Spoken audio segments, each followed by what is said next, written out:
রাসূলুল্লাহ সাল্লাল্লাহু আলাইহি ওয়াসাল্লাম আরো বলেছেন, লা তাজুলু কদামা ইবনে আদম ইয়াউমাল কিয়ামাতি ইনদা রাব্বি মিন ইনদি রাব্বিহি হাত্তা ইউসালা আন আরবা। বনি আদমের দুটি পা সামনে এগিয়ে যাবে না কিয়ামতের দিন তার রবের সামনে থেকে যতক্ষণ না চারটি জিনিসে তাকে জিজ্ঞাসা করা হচ্ছে।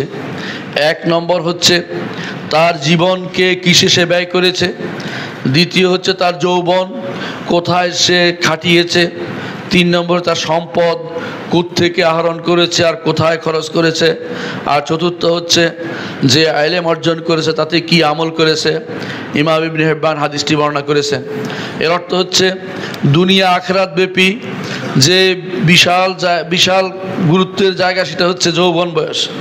দুনিয়াতেও আপনার যৌবন বয়সে কাজ করার সময়, আখিরাতেও যৌবন বয়স সম্পর্কে প্রশ্ন করা হবে। দুনিয়াতে যদি কাজে না লাগাতে পারেন, আখিরাতে উত্তর দিতে পারবেন না।